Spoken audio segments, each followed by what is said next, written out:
trabajando en las mesas de este sector, así les puedo dar la explicación a todos, ¿sí? Y después, cuando ya vayamos a trabajar experimentalmente, por ahí nos desparramamos un poco, pero ahora necesito que todos puedan ver el pizarrón.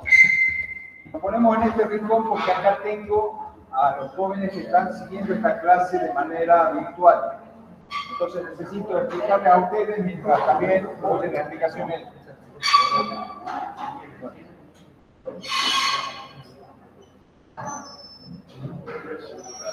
Sí, recibirles y controlarles si tienen el carnet de vacunación.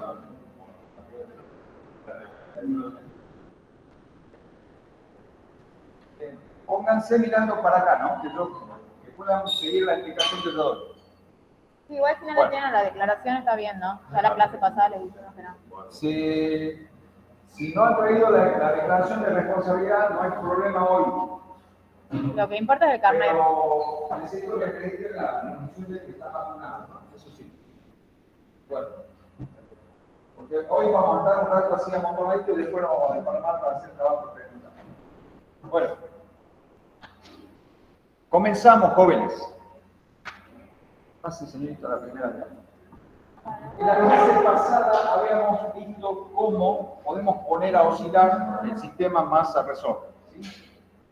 Cuando ponemos un peso en el extremo del resorte, en el extremo libre del resorte, el resorte se estira una cierta cantidad, x sub 0, de manera que la fuerza elástica que se desarrolla con ese estiramiento equilibra el peso de la masa que pusimos.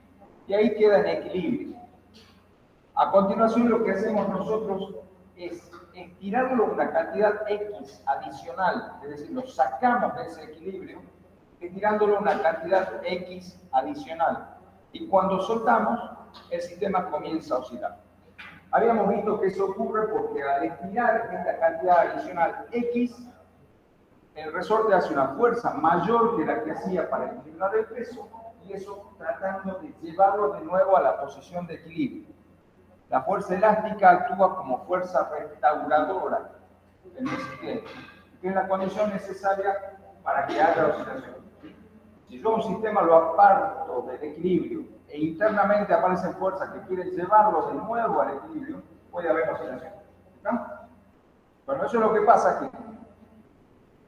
Cuando el resorte se contrae y lo lleva al cuerpo buscando la posición de equilibrio, el cuerpo adquiere velocidad, ¿sí? Entonces no llega al equilibrio y se detiene, sino que pasa de la posición de equilibrio. Ahora el resorte se comprime y entonces ahora la fuerza recuperadora va en el sentido contrario y ahora quiere llevarlo de nuevo al equilibrio y así se mantiene.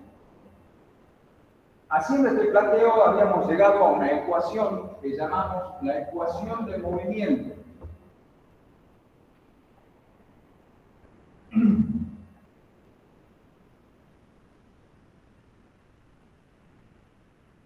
Era una ecuación diferencial de segundo orden, lineal, con coeficientes constantes, no me acuerdo qué otros aproximados tenía, pero era esta ecuación, ¿se acuerdan? Que la derivada segunda respecto al tiempo 2 veces más k sobre m por x es igual a 0 en todo momento. Entonces, esta ecuación no es una ecuación algebraica, sino una ecuación diferencial que tiene como solución una función x del tiempo, ¿sí? Y habíamos visto que si ponemos las condiciones iniciales, que decíamos que si yo considero el instante inicial en donde el resorte está estirado, un estiramiento inicial que le vamos a llamar a sub 0, ¿sí? Una amplitud inicial a sub 0, en t igual a 0 está estirado una amplitud inicial a sub 0, tiene velocidad 0. En ese momento lo libero, ahí comienza a oscilar. Entonces, la solución para este sistema es que la función x del tiempo es igual a esa amplitud inicial a sub 0 por la función coseno de omega por t, donde esta constante omega era una frecuencia angular o velocidad angular asociada a la oscilación definida por la ecuación 2pi raíz de k sobre n. ¿Van escuchando todos, jovencitos? Aquí por el Ahí virtual. escuché un sonido, no sé si entró alguien o no y no lo puedo sacar. Ah, perdona, si entró pone alt tab Sí. y... A ver, para empezar. Claro, elegirlo esa. Ahí está. Entonces, admitir. Sí, de paso me admito a mí misma Ajá. para... Estas entonces son las ecuaciones que nos da el modelo. Esta frecuencia angular omega yo la asocio con la frecuencia F y con el período T. ¿Sí? El período era 2pi por raíz de m sobre k. No, perdón, este 2pi no va acá, perdón. Esto no es verdad. Omega es simplemente k sobre l, raíz de k sobre l, perdón. Entonces, el periodo es 2pi sobre omega. ¿Sí? Y 2pi sobre esto es, invierto lo que está en el radicando, y ahí tengo el periodo de oscilación. Bueno, entonces, con estas condiciones iniciales, pasarla por favor a la diapo, el modelo nos dice lo siguiente. Con las hipótesis que hemos hecho, perdón, me olvidé de mencionar cuáles han sido las hipótesis con las que hemos llegado a este modelo. Hemos supuesto que el resorte es homogéneo, ¿se acuerdan? Es decir, que el material no tiene ningún defecto, todas las espinitas son iguales, todas tienen el mismo radio, todas la misma distancia.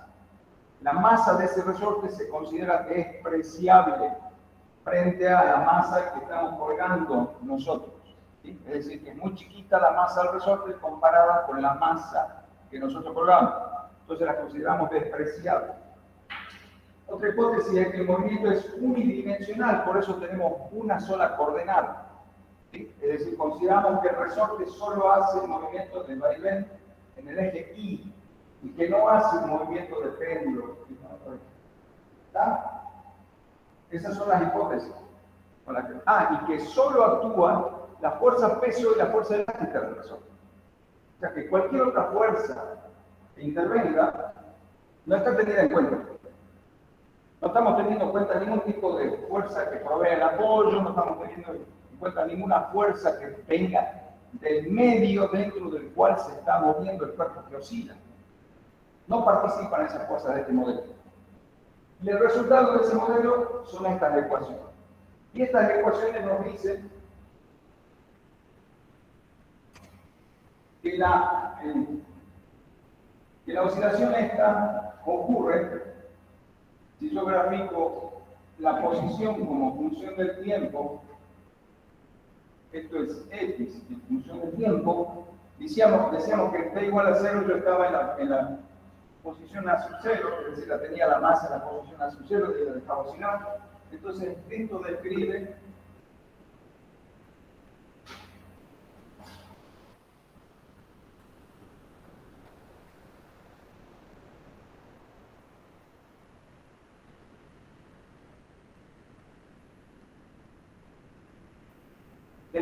una oscilación que sigue una ecuación x igual a coseno de omega t y es indefinida la oscilación. La amplitud es constante a lo largo del tiempo. Siempre oscila con la misma amplitud. ¿Sí? Entonces, si graficamos la amplitud en función del tiempo, es una función coseno que continúa indefinidamente. ¿Sí? Lo que también vemos es que no hay fuerzas disipativas. Entonces, ¿qué se conserva en este sistema? ¿Qué se conserva cuando no hay fuerzas disipativas en el sistema mecánico? La energía mecánica es una constante. Entonces, la energía mecánica es igual a una constante. Y la energía mecánica es la potencial más la cinética. La potencial es un medio de la posición, un medio de la función posición al cuadrado, es decir, la coordenada x es la distancia al origen, ¿no es cierto? Un medio de k por x al cuadrado. Un medio de k por x al cuadrado más un medio de la masa por la velocidad en función del tiempo al cuadrado. ¿Sí? Y esto se conserva. Esto se conserva. Entonces, si representamos las energías,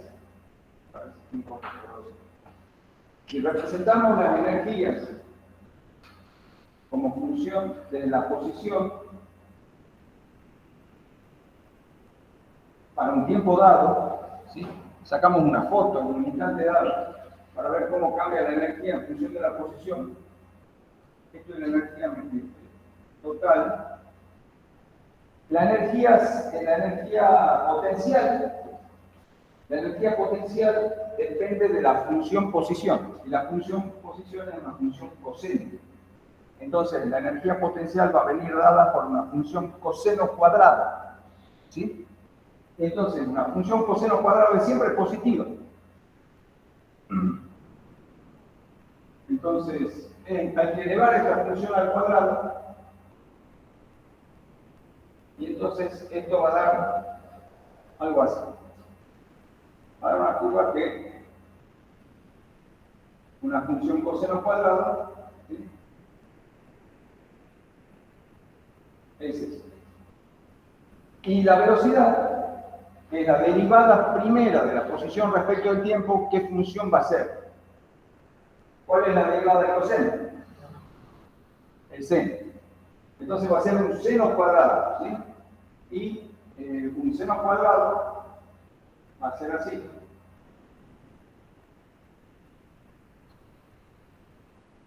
Esa es una función seno cuadrado, ¿sí? Y si hacemos la suma punto a punto de ambas funciones, nos va a dar una constante, ¿sí? Cuando la función coseno cuadrado vale 1, la función seno vale 1, esto vale 1, ¿sí? Acá cuando vale la mitad cada uno, la suma da eso. Entonces, punto a punto van sumando la curva verde y la curva roja, y les da esa curva horizontal constante que es la energía mecánica total. Esta es la energía mecánica. La curva verde es la energía potencial, y la que busca en rojo acá es la energía cinética.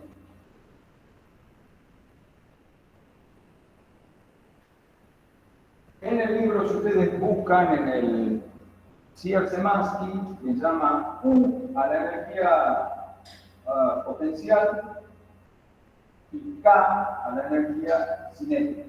¿Sí? Lo mismo, son nombres. Sí. ¿No tenemos que considerar la energía potencial en los receptores? No, hemos dicho que está en física, porque la energía gravitatoria acá es el peso, ¿sí?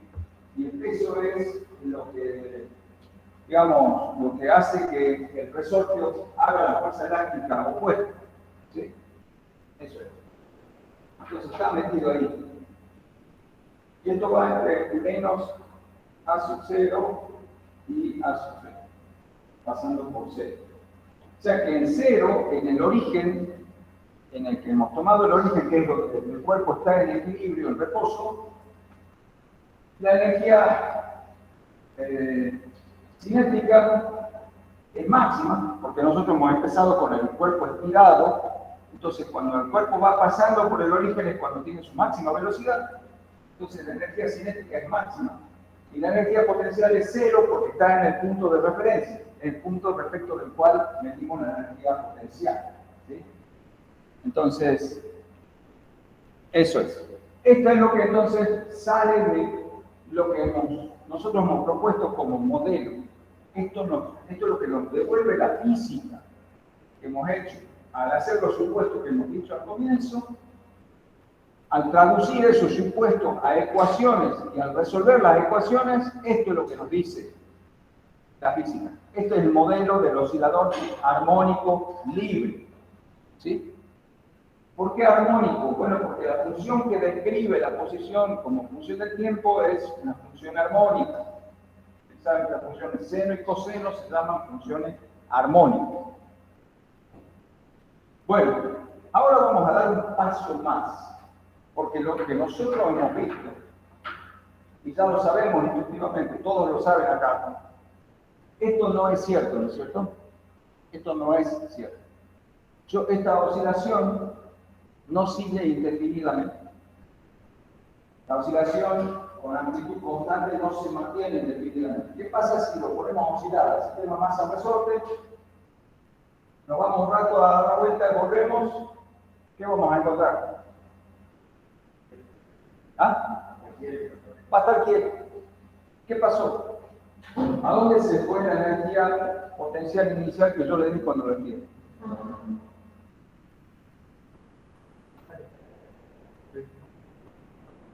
Se disipó por la fuerza de roce con el aire, se convirtió en otra cosa, en otra forma de energía. ¿Sí? Entonces ya se perdió energía del sistema.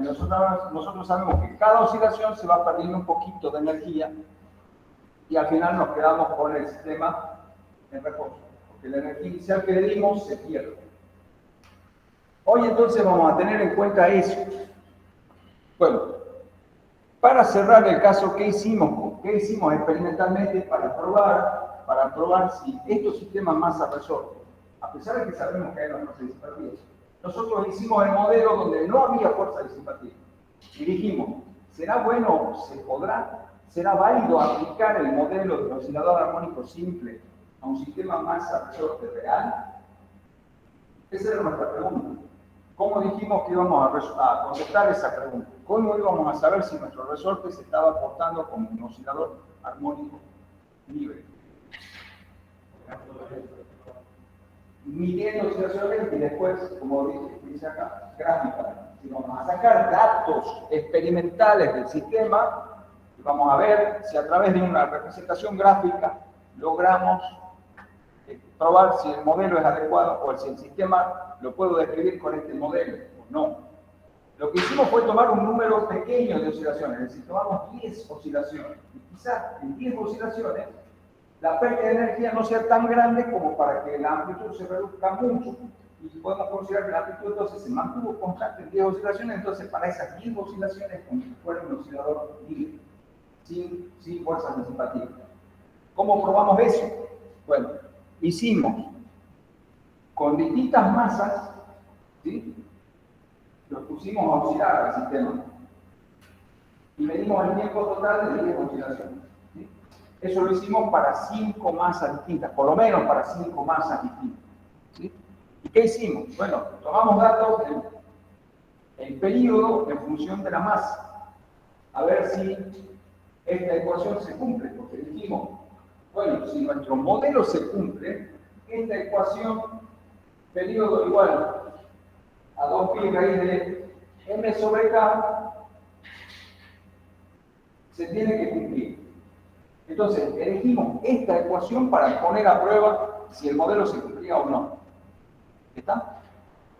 Entonces, hemos tomado datos del periodo como función de la masa. ¿Qué complicación tiene esto? Bueno, ustedes han medido, han hecho una tabla de valores.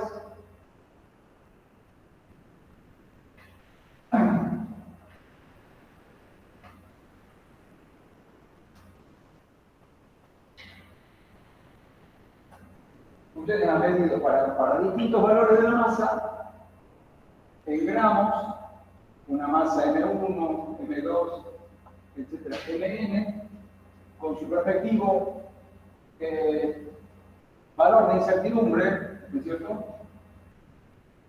Podría ser, habíamos pesado las pesitas con la apreciación de 1 gramo, ¿se acuerdan? Entonces, si una de las masas era una sola pesita, tenía la incertidumbre de 1 gramo. Pero ¿qué pasa si sumé 2 pesitas o 3 pesitas? ¿Qué pasa con la incertidumbre? Se suma, ¿no es cierto? Entonces, cada masa tiene su incertidumbre particular, que puede ser 1 gramo, 2 gramos, 3 gramos, según la cantidad de pesas que hayan colgado. ¿Está? Entonces, no es la misma incertidumbre para todas. Puede haber sido, pero no necesariamente. Para esto encontraron los períodos en segundos, ¿sí? Y calculamos la incertidumbre de ese periodo también en segundos. ¿Cómo calculamos el periodo? ¿Cómo calcularon el periodo? No, por cronómetro le dieron un tiempo. Pero, ¿cuánto varía ese tiempo? Exacto. ¿Se acuerdan? Nosotros lo que medimos fue un tiempo total T igual a n veces el periodo. N es un número entero. En este caso usamos n igual a 10. ¿No es cierto? Porque ustedes midieron el tiempo de 10 oscilaciones. Es decir, midieron un tiempo que equivale a 10 veces el periodo. Entonces el periodo de acá sale que es igual a ese tiempo total dividido 10. O n en general. Pongamos 10 ya que ha sido con 10. Entonces hacemos la propagación de esto y nos sale que el error relativo del periodo calculado de esta manera es el error relativo de la medición del tiempo total más el error del número de oscilaciones. Ahora, como la oscilación ha sido suficientemente lenta, se la ha podido seguir claramente sin perderse, se han podido contar las 10 oscilaciones sin perderse, esta medición no tiene incertidumbre. ¿Sí? Entonces me queda que el error relativo del periodo es igual al error relativo de la medición del tiempo total. ¿Qué incertidumbre tiene la medición del tiempo total? Ahora sí, eso es lo que dijeron por ahí. ¿Qué incertidumbre tiene el cronómetro manual? 0,2 segundos, el tiempo de reacción típico. ¿Sí? ¿Y cuánto vale entonces la incertidumbre del periodo? Bueno, la incertidumbre del periodo vale el error relativo del tiempo total multiplicado por t. ¿Sí? ¿Estás de acuerdo? Estoy despejando acá. ¿Pero cuánto valía t? T valía 10 veces el periodo. Entonces reemplazamos acá. Perdón. Y queda que delta de t es no lo tengo en diapositiva. No. Bueno, ya los chicos.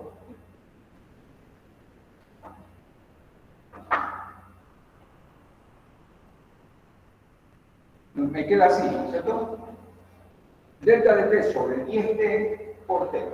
Entonces, periodo con periodo se cancelan y me queda entonces que la incertidumbre es el error de tiempo de reacción dividido 10. Entonces, los delta de t acá valen 0,02. Bueno, esta tabla de valores es la que resume nuestros resultados experimentales. ¿Sí? Hasta aquí todo bien. Esto es lo que ustedes quieren, eso resume sus datos. Bueno, pero y de acá con estos datos, ¿cómo probamos que efectivamente estas masas y estos periodos están cumpliendo con la ecuación que predice el modelo? ¿Qué pasa si hacemos una representación gráfica del periodo en función de la masa? Ajá. Bueno, por lo menos, si el modelo se estaría cumpliendo,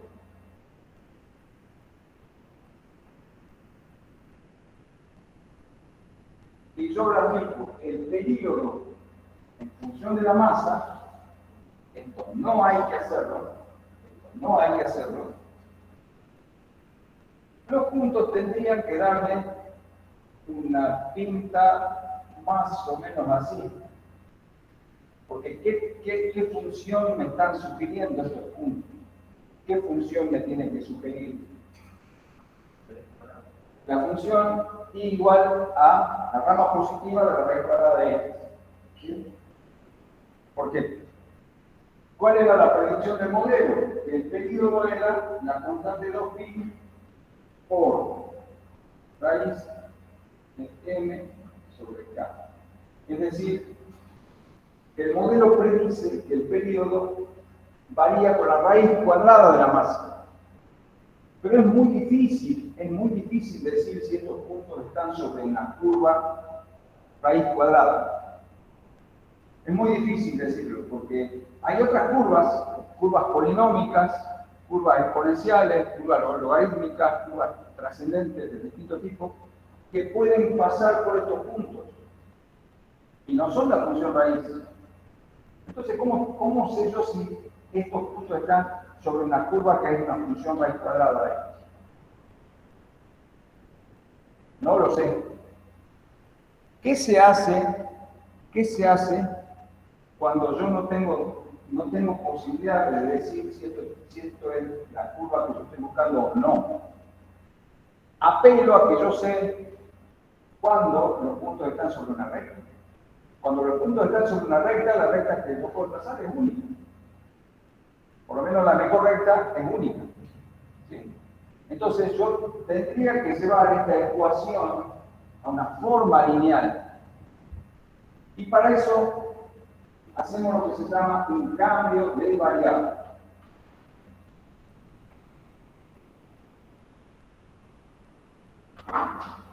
¿Cómo puedo llevar yo acá a una forma lineal, por lo menos a una dependencia lineal con la masa? ¿Cómo puedo hacer yo para que esta ecuación sea en algo que dependa linealmente de la masa?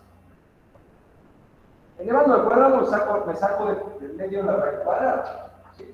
Elevando a ambos miembros al cuadrado, esto me queda t cuadrado igual a 4pi cuadrado por m sobre k. Al k me voy a ocupar con la constante 4pi cuadrado y ahí me queda, ¿ven? El periodo al cuadrado ahora es igual a una constante por la masa. ¿Ven? Y eso entonces, la nueva variable, el periodo al cuadrado, depende linealmente de la masa. Entonces yo introduzco el cambio de variable y digo, le voy a llamar z al periodo al cuadrado. Esa es mi nueva variable. Z es el cuadrado del periodo. Entonces, esta ecuación se convierte en z igual a la constante 4pi cuadrado sobre k por m. Y esa es una función lineal. Entonces, si yo elevara los periodos que yo medí experimentalmente al cuadrado y graficara periodos al cuadrado en función de la masa, ¿qué esperaría? ¿Qué esperaría? ¿Cómo se tendrían que poner los puntos experimentales? ¿Qué esperaría? Un gráfico donde yo grafique z en función de la masa. Los cuadrados del periodo en función de la masa. Y bueno, yo esperaría que los puntos experimentales, con sus cruces de incertidumbre, con sus barritas de incertidumbre, se acomoden de manera que yo pueda conectarlos con una línea recta. Eso es lo que yo esperaría. ¿Sí? Porque la relación es lineal. Ahora, ¿qué pasa con la nueva variable z? Yo conozco el periodo y la incertidumbre del periodo, pero ahora estoy introduciendo una nueva variable que es el cuadrado del periodo. ¿Cuánto vale la incertidumbre del cuadrado del periodo? Porque yo tengo que dibujar los puntos experimentales con las varitas de incertidumbre. ¿Está? ¿Cómo saco la incertidumbre de z? Y bueno, lo hago a partir de la definición de z. Como z esté al cuadrado, acá hagamos la propagación del error. El error relativo. El error relativo.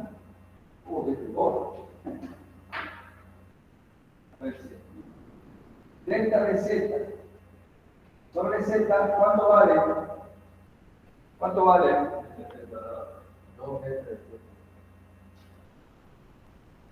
2 delta de t sobre t. ¿Sí? Acuérdense que cuando tenemos potencias, la potencia baja como coeficiente. ¿Sí? Ahí está. ¿Qué pasa si ahora quiero sacar la incerteza absoluta de esta z? Tengo que pasar z multiplicando. Pero z, ¿cuánto vale? Z vale t cuadrado. ¿Sí? Entonces paso multiplicando, va a quedar 2 delta de t sobre t por t cuadrado.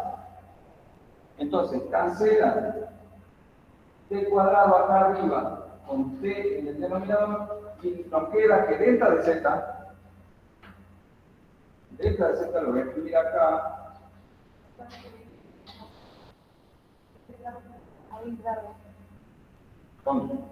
Gracias. Delta de z es 2t por delta de t. O sea que la incertidumbre de mi nueva variable z no es única para todos los valores de z. ¿Ven? Porque depende del valor particular de t que estoy tomando. Entonces, para cada valor de t particular va a haber un delta de z particular. Entonces, para hacer la nueva gráfica yo tengo que extender esta tabla. Tengo que extender esta tabla y le tengo que agregar dos nuevas columnas. La columna de z y la columna de delta de z.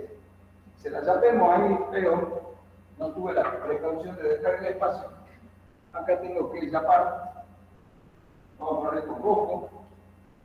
Vamos a poner la columna de t al cuadrado, o sea, z igual a t al cuadrado, que va a estar en unidades de segundo al cuadrado,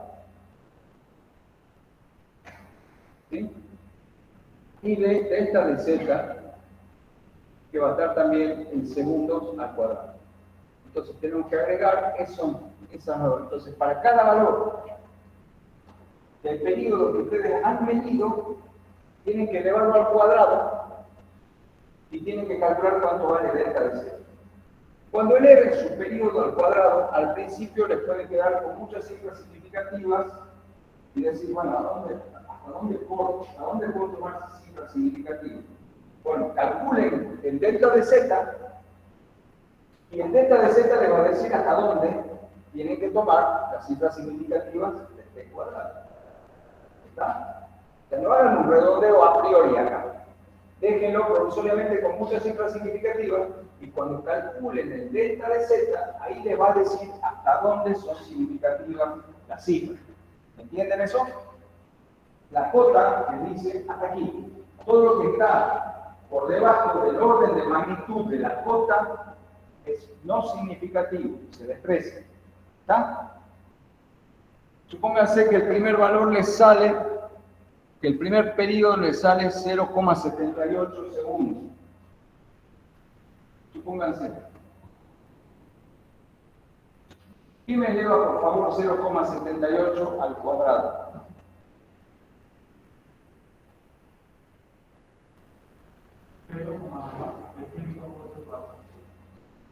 $0,6084. ¿Sí? Ahora yo tengo que calcular el delta de z, es 2 por ese t, por ese valor de t, y por el delta de t, o sea, tengo que calcular 2 por 0,78 y por 0,02, ¿eso cuánto da, por favor?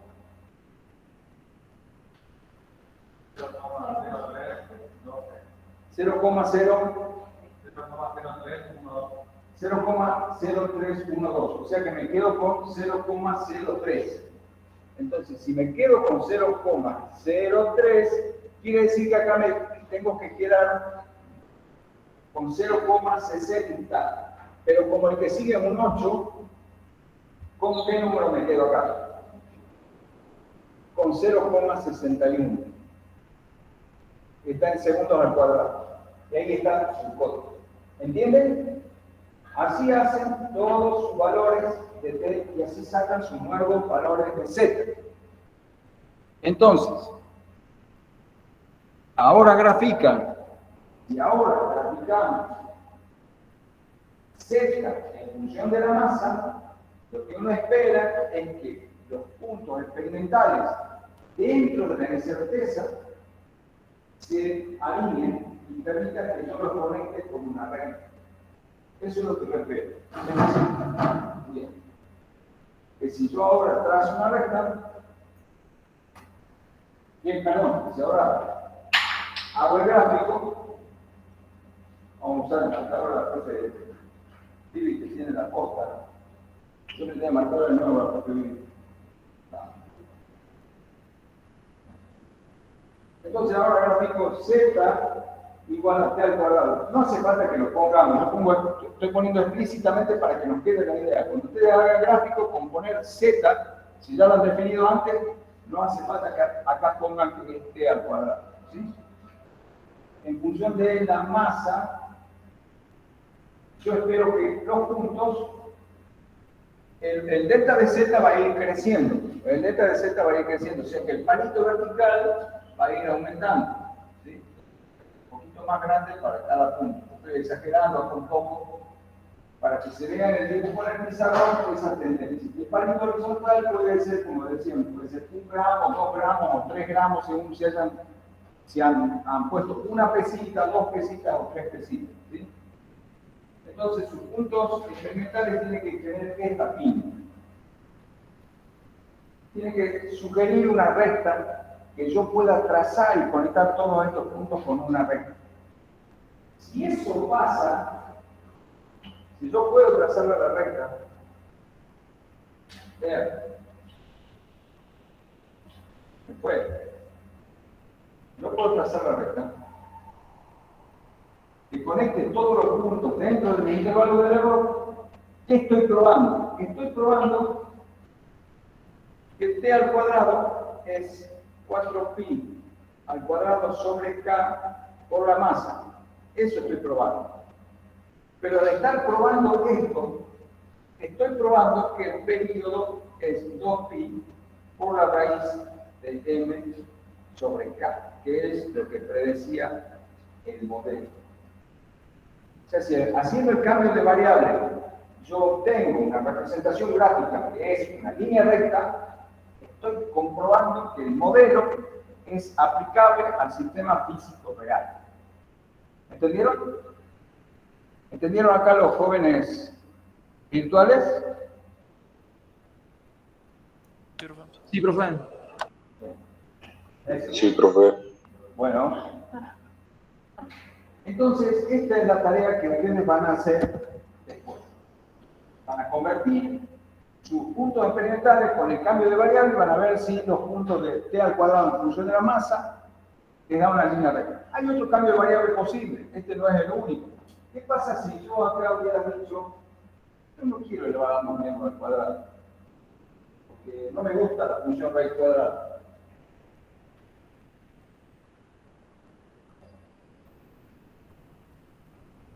Me resulta muy cuadrada. ¿Qué otro cambio de variable puedo hacer para obtener una relación lineal entre el periodo y algo que sea? Está inspiradísimo.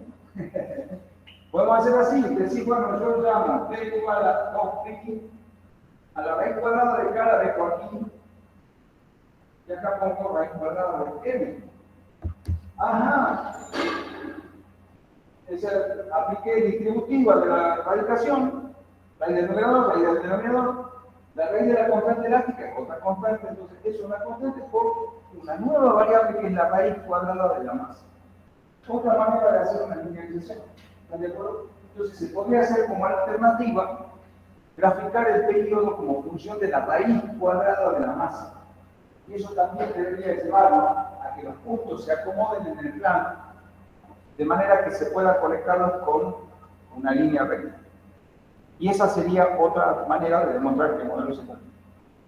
No hace falta que hagan las dos, con hacerla del periodo al cuadrado, perfecto, no hay drama. Lo que quiero probar es que por ahí hay varias alternativas de cambios de variables que llevan a una ecuación lineal. ¿Está? Bueno, entonces ahora vamos a tratar de incorporar al modelo eso que dijimos, de que en realidad, si nosotros dejamos el sistema oscilando un tiempo suficientemente largo, cuando lo volvemos a observar, el sistema está detenido, se ha perdido toda la energía. La energía se ha disipado. El aire ejerce algún tipo de fuerza disipativa y la energía se va. Entonces el sistema se queda recto. Vamos a hacer ese trabajo ahora. Vamos a introducir el modelo del oscilador armónico amortiguado.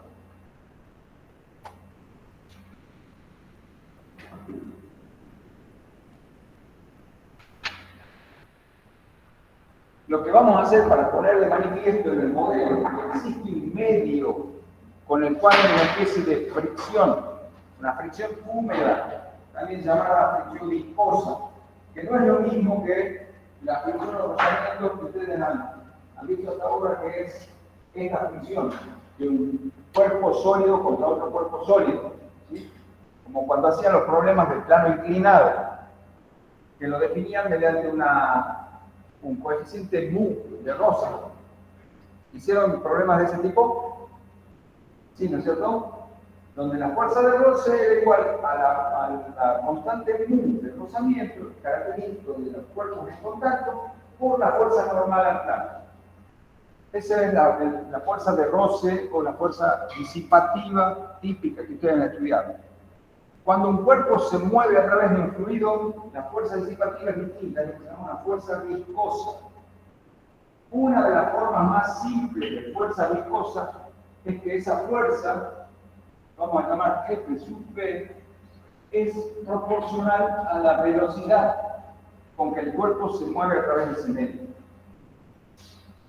Esa es una forma, cuando las velocidades son suficientemente bajas, se puede proponer una fuerza viscosa que depende de velocidad. Es decir, mientras más rápido quiere moverse el cuerpo a través del fluido, mayor es la resistencia que el fluido ofrece.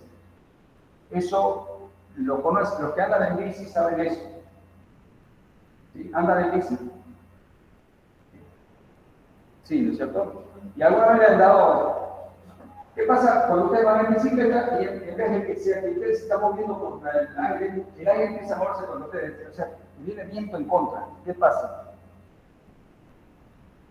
Cuesta más, ¿no es cierto? Cada pedaleada exige más fuerza, más energía, porque tienen la fuerza viscosa del viento en contra, que quiere frenar, ¿sí? Entonces, este tipo de fuerza, proporcional a la velocidad, mostrarles ahí donde dice, ahí está. Es el término. Vamos a decir que la fuerza viscosa va a ser igual a una constante por la velocidad. ¿Sí? Si metemos eso en la ecuación del movimiento, sin complementar nos va a quedar que la derivada segunda respecto del tiempo 2 veces menos. ¿Cómo se escribe la velocidad en términos de la posición? Es la derivada primera, ¿no es cierto? Es la derivada primera de la posición respecto del tiempo. A ver, con signo menos, con signo más. Con signo menos. Me estoy olvidando de la constante, perdón. Ya voy a poner la definición final de la ecuación porque no nos interesa tanto la matemática, nos interesa resolver la ecuación.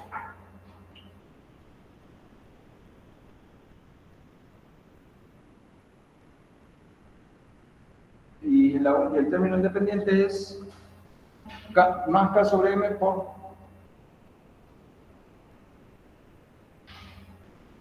X igual a 0. O sea que a la ecuación original que habíamos sacado del movimiento se nos agregó este término. A la ecuación original, derivada segunda respecto del tiempo 2 veces, más K por M por X igual a 0, ahora se nos agregó el tiempo del término donde aparece una constante por la velocidad. ¿Sí? A ese sistema, al sistema masa-resorte con amortiguamiento lo puedo representar con el sistema masa-resorte original, pero ahora al cuerpo lo vamos a poner así como que está sumergido en un recipiente donde hay un fluido viscoso. ¿Sí? Entonces, este fluido es el que provee esta fuerza. Puede ser el aire, puede ser el aire. De hecho, cuando nosotros hemos hecho el experimento estaba moviéndose en aire, solamente que hemos hecho poquitas oscilaciones, entonces la fuerza viscosa es chiquita, porque el coeficiente de viscosidad del aire es bajito, entonces, pero puede ser, por ejemplo, puedo poner un recipiente, le puedo poner un alambrecito a la punta del resorte, en ese alambrecito la cuelgo a la pesa y hago que la pesa se mueva dentro de un recipiente que tenga alcohol, aceite, agua, acetona, lo que sea, ¿sí? Y entonces tendré un sistema que oscila de una manera muy particular. Bueno, los matemáticos nos proveen de la solución de esta ecuación. Esta es una ecuación diferencial, también con coeficientes constantes de segundo orden, lineal, pero esta tiene todas las derivadas. Tiene la derivada segunda, la derivada primera y tiene la función misma, ¿sí? Está completa. Está la derivada segunda, la derivada primera y la derivada de orden cero de la función misma, digamos. ¿Sí? Bueno, esta ecuación tiene como solución la función x de t igual a la amplitud inicial. También vamos a considerar la misma situación inicial, ¿no? Yo en el instante inicial la tengo apartada una cierta cantidad a sub 0 de la posición de equilibrio, tiene velocidad 0, ahí la suelto y ahí comienza a correr el tiempo. Entonces la función que describe esto tiene esta forma.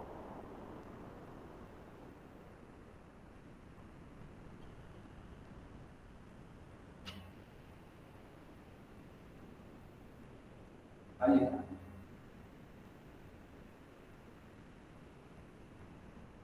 Es un producto de dos funciones, si se quiere. La primera función, a sub 0 por esta exponencial decreciente, le podemos llamar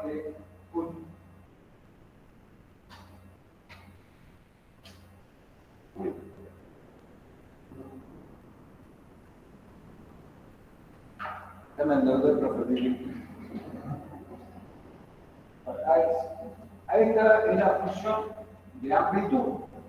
Esto es como si fuera la amplitud que varía con el tiempo, ¿sí?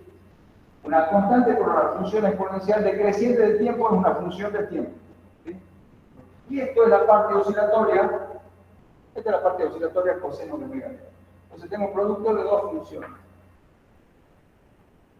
Fíjense que acá omega tiene una prima. Este omega prima difiere del omega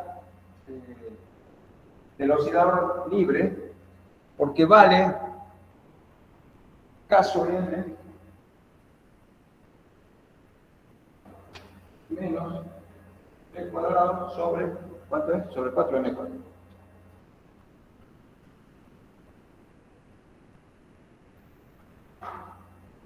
Este es omega prima. O sea, la frecuencia angular asociada a la oscilación del oscilador armónico amortiguado tiene un término que depende de este coeficiente B. Ese coeficiente B viene de acá, de la definición de la fuerza viscosa. La fuerza viscosa es ese coeficiente B, o constante B larga minúscula, ¿sí? Por la velocidad. ¿Sí? Ese coeficiente B aparece acá en la ecuación diferencial como coeficiente del término derivada primera y aparece en el exponente de la función exponencial. Y ahí aparece. Fíjense que si hacemos tender B a 0, si hacemos que B tienda a 0, ¿qué va? Perdón, hay que acá déjame que lo vea el periodo. Entonces, el periodo, si hacemos las cuentitas, el álgebra, queda raíz de 2pi. 2pi por raíz de m sobre k por 4mk. Y abajo 4mk menos el cuadrado. Muchas gracias. Ahí. Fíjense que ahora se complican las ecuaciones, ¿no? Se complican las ecuaciones cuando hay un coeficiente de amortiguamiento. A ese coeficiente le vamos a llamar el coeficiente de amortiguamiento. A esa letra B larga, minúscula. Coeficiente de amortiguamiento. Cuando hay un coeficiente de amortiguamiento distinto de cero, las ecuaciones se vuelven complicadas. Pero acá es lo que le decía. ¿Qué pasa si hago tender ese coeficiente de amortiguamiento a cero? ¿Qué pasa? ¿Qué pasa si acá B tiende a cero? ¿Qué pasa si acá B tiende a cero?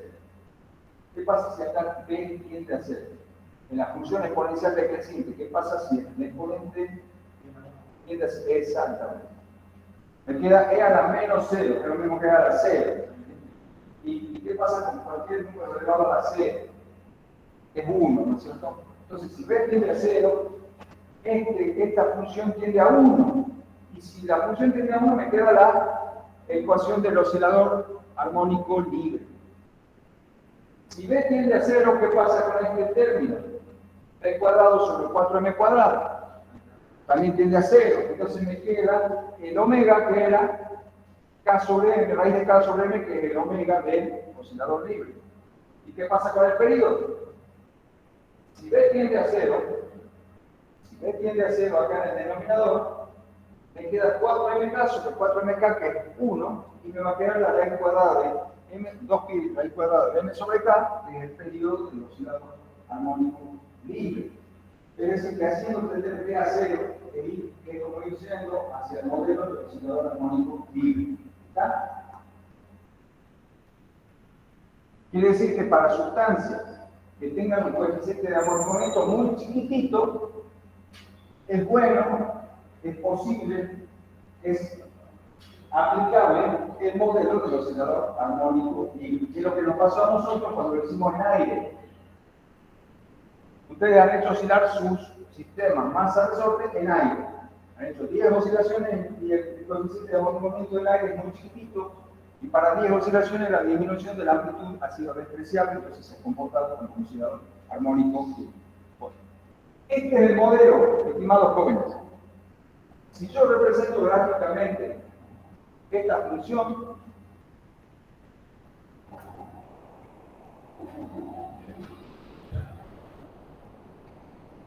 me queda así.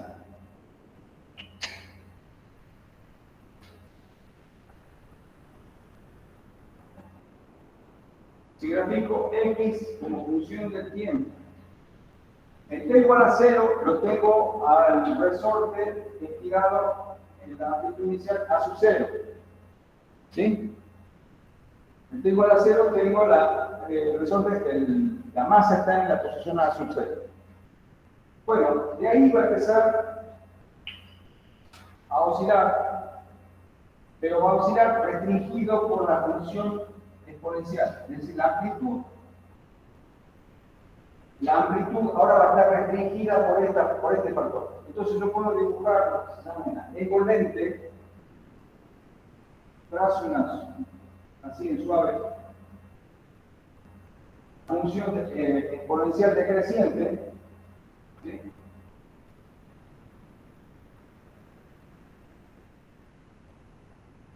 Y dentro de ese envolvente oscila la función coseno. Entonces acá tengo, a ver si sale.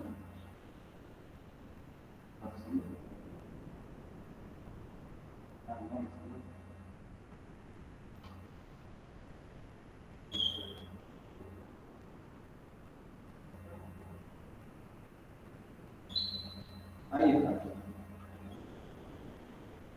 ¿Se entiende cómo va la cosa? Ahí se dice que la función exponencial está modulando la amplitud de la función coseno. La función exponencial determina cuánto vale la amplitud con que oscila la función coseno en cada instante. Ya que la función exponencial es la moduladora de la amplitud de la función coseno.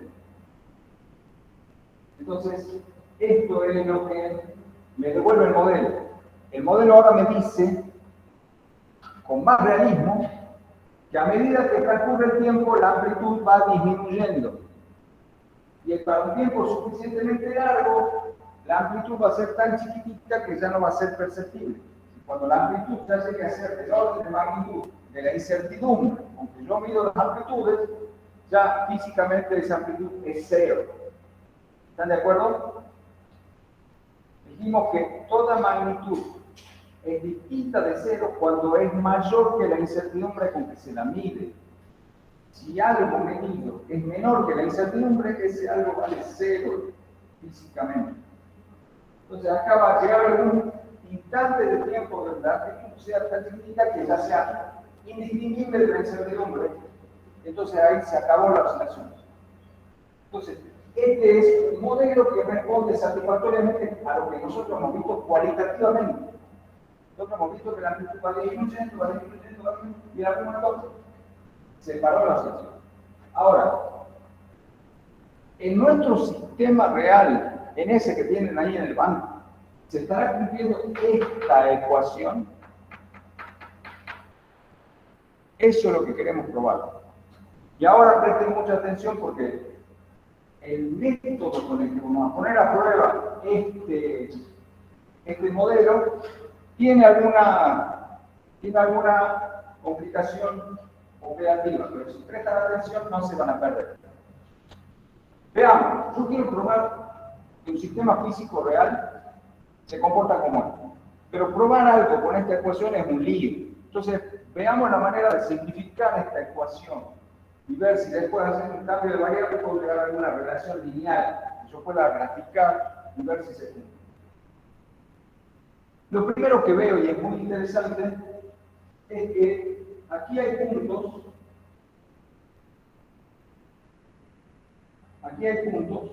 donde ambas funciones son iguales. Los puntos donde la función coseno es tangente con la función exponencial, ahí en esos puntos ambas funciones son iguales. ¿Sí? ¿Y eso ocurre cuándo? Y bueno, aquí, para tiempo igual a 0, aquí para tiempo igual a medio periodo, acá para tiempo igual a un periodo, para tiempo igual a medio y así. Para múltiplos de 2pi, el exponente, la función exponencial y la función coseno son iguales. Entonces, o dicho más fácilmente, para múltiplos enteros de pi, la función coseno siempre vale 1. Para múltiplos enteros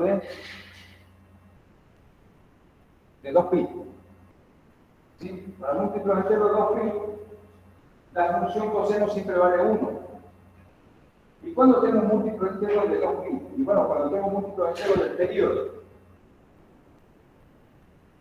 Fíjense, el t igual a 0, el coseno vale 1.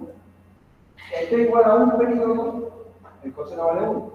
El t igual a 2 periodos, no está acá, pero a 2 periodos va a poner a valer 1. O sea, para múltiplos enteros del periodo, se va a dar que la función coseno siempre vale 1. Es decir, la posición en función del tiempo me va a quedar descrita por la parte exponencial directamente. Entonces, ese es el truco que vamos a hacer.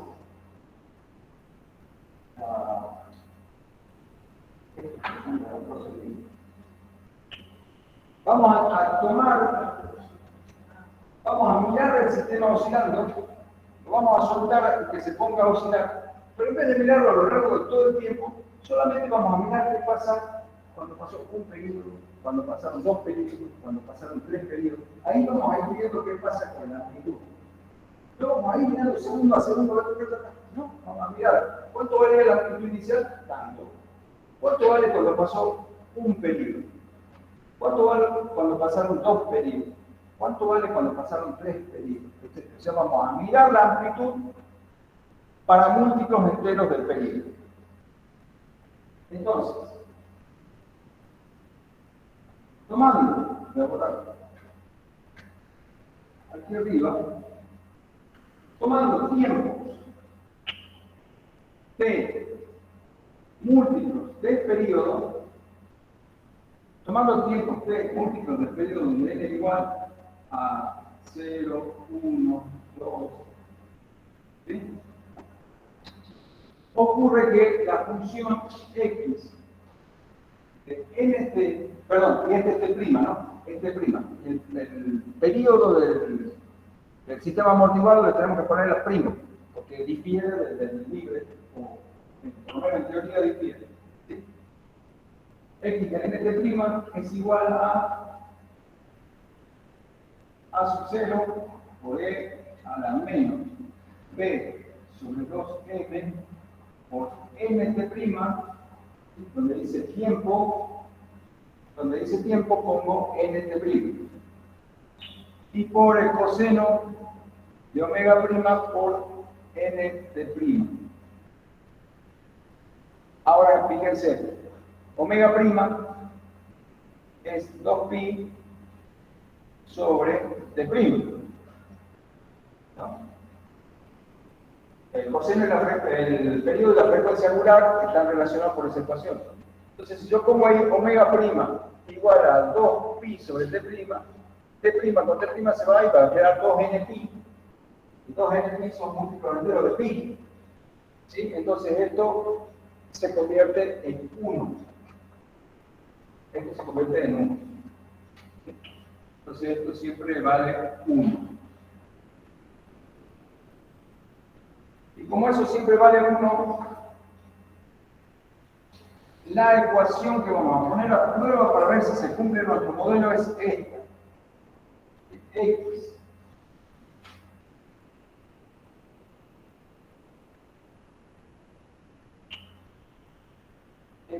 n, ya lo voy a poner como que es múltiplo de n, lo voy a poner al t' dentro de esta constante. Esta es la función que yo quiero poner a prueba.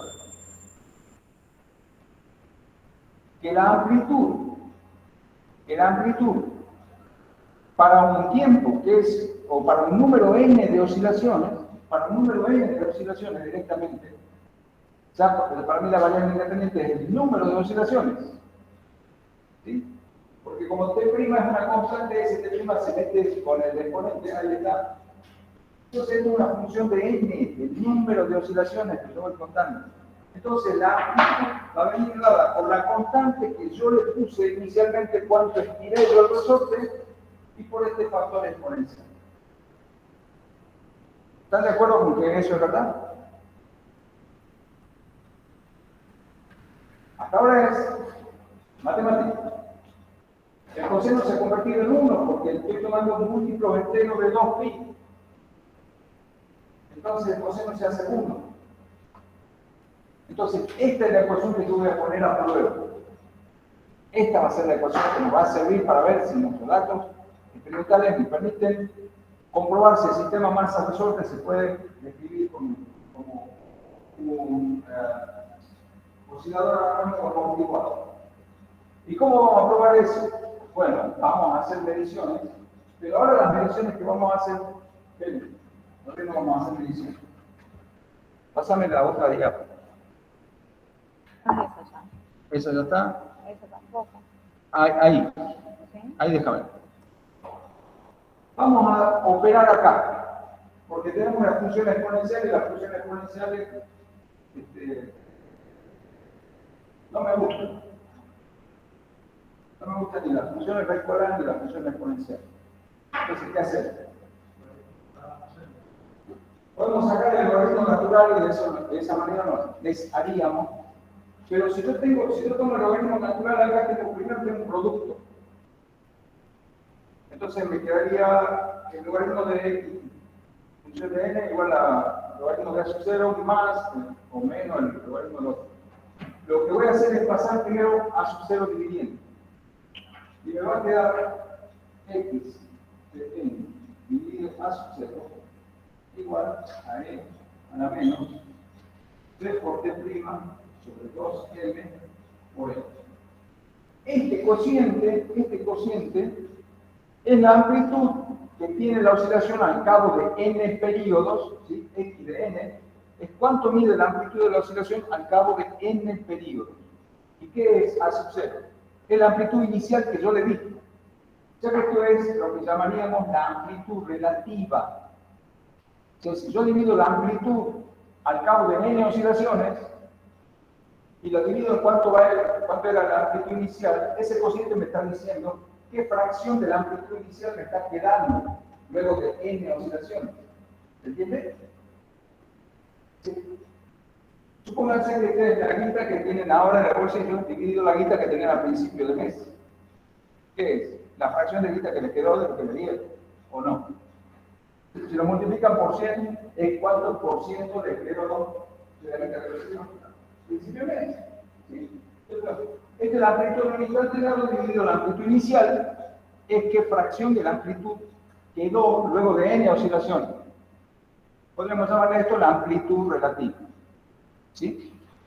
Si yo sacara el logaritmo neperiano acá, me quedaría que el logaritmo neperiano de la amplitud relativa sería menos b por t' sobre 9b por n. Pero aquí hay un signo menos. No lo quiero hacer menos.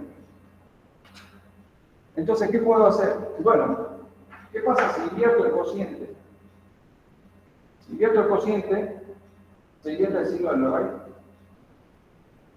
Porque esto es como si yo tomo el logaritmo acá, me va a quedar el logaritmo del numerador menos logaritmo del denominador, ¿no es cierto? Si yo lo invierto, va a quedar al revés y va a desaparecer el signo menos. Entonces hagamos eso. Hago a sub 0 sobre x sub n igual a e a la b por t' sobre 2m. Invirtiendo en el primer miembro, estoy sacando el signo menos. Y ahora sí tomo el logaritmo natural. ¿Sí? Entonces tomo el logaritmo neperiano de a sub 0 sobre x sub n igual a b por t' sobre 2n por n. ¡Tadá! Tengo una ecuación que depende linealmente con el número de oscilaciones. Todo lo demás es horroroso, pero me queda que algo que depende linealmente con el número de oscilaciones. Era más o menos lo que quería.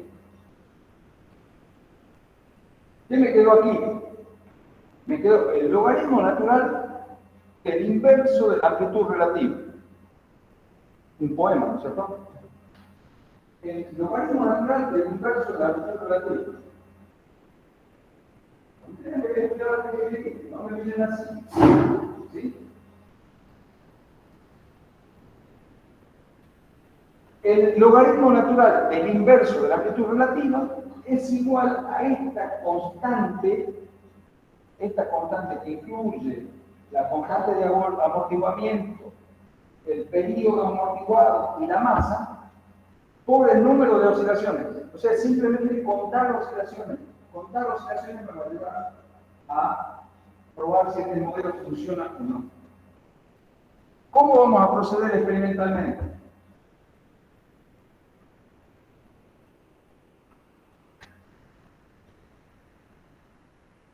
Esta es la ecuación que queremos probar. Porque si probamos esto, estamos probando que el modelo es aplicable. Bueno, pasar al siguiente diapo para los chicos, porque ahí está. Le vamos a llamar z, porque la nueva variable z ahora, que va a ser igual. El logaritmo neperiano de el inverso de la amplitud relativa. ¿Sí? Ese es z. Entonces z tiene que ser igual a la constante b por t' sobre 2m por n. Eso es lo que queremos probar. Entonces, ¿qué vamos a medir, jóvenes? Vamos a poner a oscilar nuestro sistema masa-resorte, pero vamos a prefijar nosotros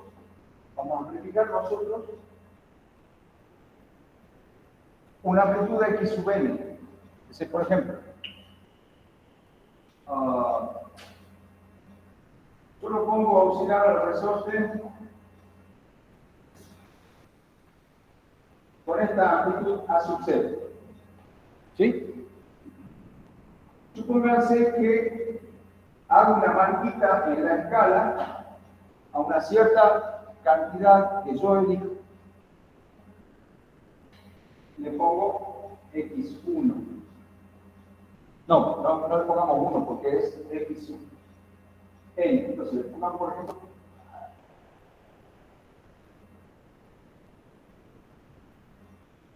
no, tampoco, no le voy a poner. Le pongo una cantidad, por ejemplo, supónganse que a sub 0 le pongo 10 centímetros. Retiro al resorte 10 centímetros. Y acá pongo X a 8 centímetros. X igual a 8 centímetros. ¿Sí? Y lo dejo oscilar al sistema y cuento cuántas oscilaciones le toma al sistema para que la amplitud llegue a ser 8 centímetros. ¿Entienden? ¿Entienden? ¿O se perdieron? Después pongo X igual a 6 centímetros.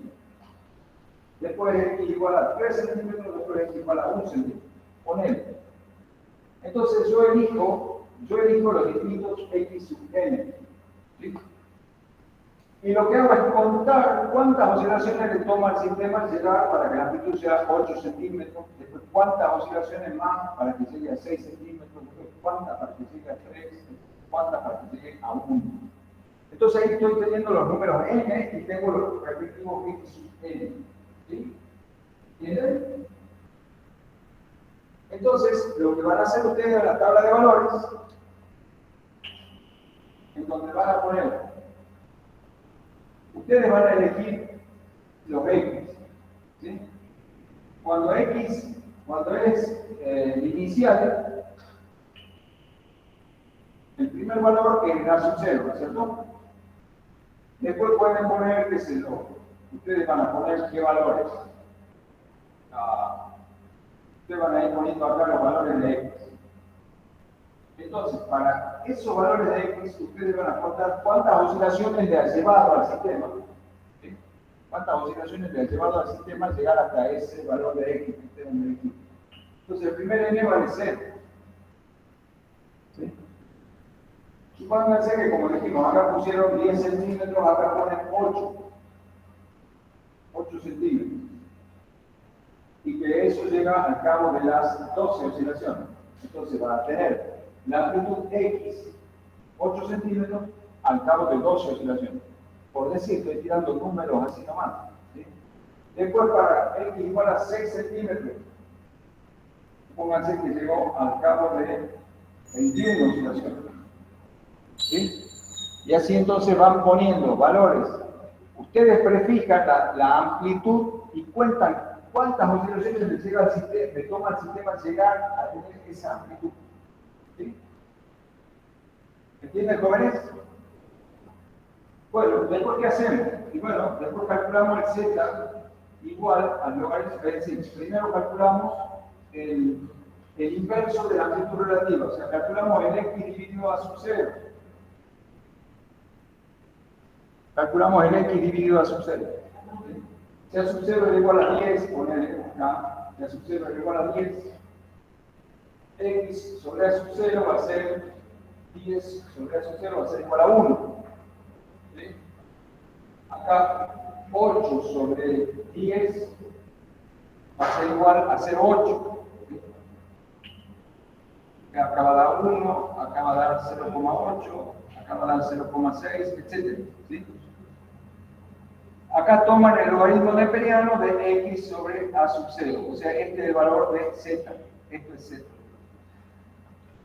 Ese es z. Entonces ya vamos a tener la columna de los n y de los z. Ah, tiene razón. A sub 0. Perdón.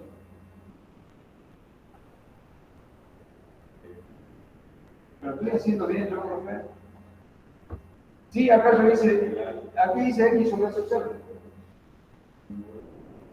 Ah, el logaritmo. No, pero es sub 0 sobre x. Tiene razón, Anil. Acá sería, sí es 1, pero esto sería 10 sobre 8. ¿Sí? Este sería 10 sobre 8. Este sería 10 sobre 6. Y así, y acá el logaritmo de eso, de a sub 0 sobre x. Ahí está. A sub 0 sobre x.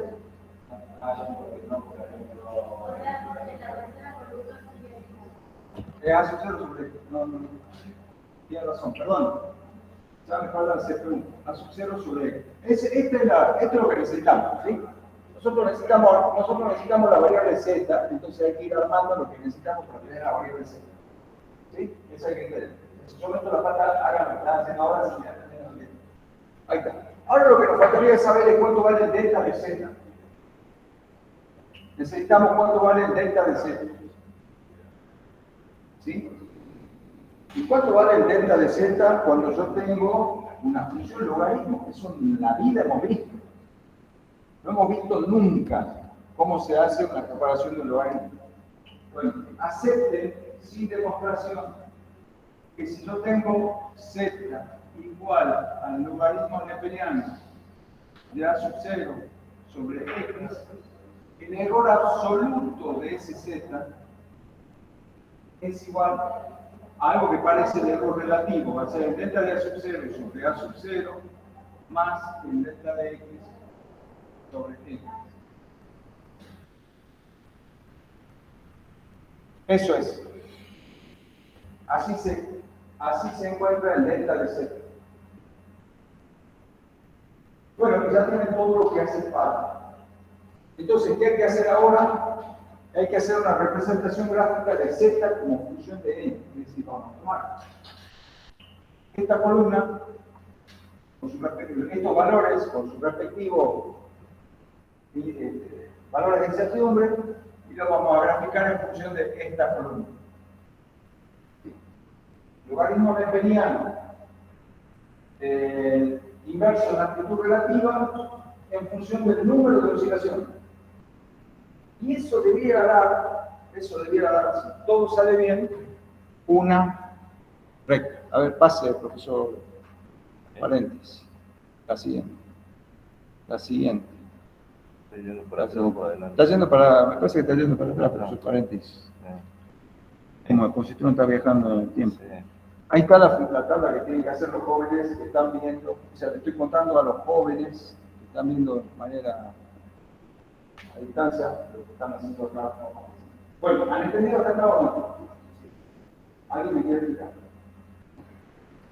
No, es largo el procedimiento, pero es lógico.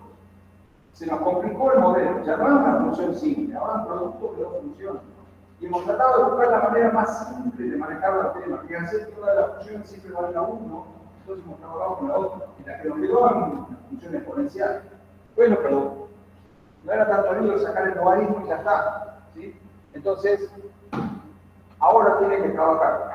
O sea, ahora pongan una masa, elijan de entrada una masa que les haga oscilar el resorte lentamente, cosa que lo puedan seguir y puedan, cuando estén mirando la amplitud, contando cuántas oscilaciones le va a llevar llegar hasta la amplitud que ustedes han elegido, lo puedan ver clarito con sus ojos, cuando llegó al valor de amplitud que ustedes han elegido.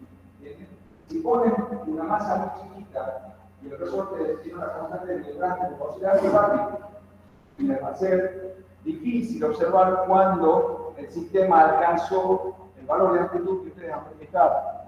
¿Sí? Pónganlo a oscilar de entrada, o sea, de entrada elijan ya 5 valores de amplitud. Déjenlo oscilar al sistema y vayan viendo, contando, y vean en cuál de las oscilaciones llegó a la primera amplitud que ustedes marcaron. Sin detenerlo, déjenlo que siga y cuenten cuántas oscilaciones más lo hacen llegar al sistema a la segunda amplitud que ustedes definieron. Y así, no lo detengan. Una vez que arrancó, no lo detengan. No pierdan la cuenta de las oscilaciones. ¿Sí? Tenemos un problema. Cada vez va a llevar más tiempo ir a amplitudes más chiquitas, porque la atenuación es logarítmica, es exponencial. O sea que al principio cambia fuerte, pero después, en la más chiquita de amplitud, más tiempo demora en achicarse más. ¿Sí? Entonces, no pierdan la cuenta de la oscilación. Bueno, a trabajar. Bueno, jóvenes, aquí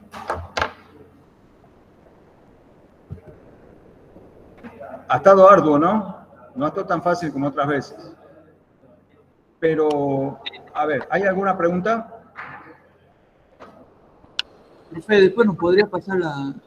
Sí, por supuesto. Esto se está filmando, así que yo voy a tener el video y les voy a pasar las diapositivas, ¿sí? Para que ustedes puedan seguir. Entonces, bueno, ahora voy a detener la grabación. Pero voy a dejar la línea abierta para si ustedes quieren hacer más preguntas.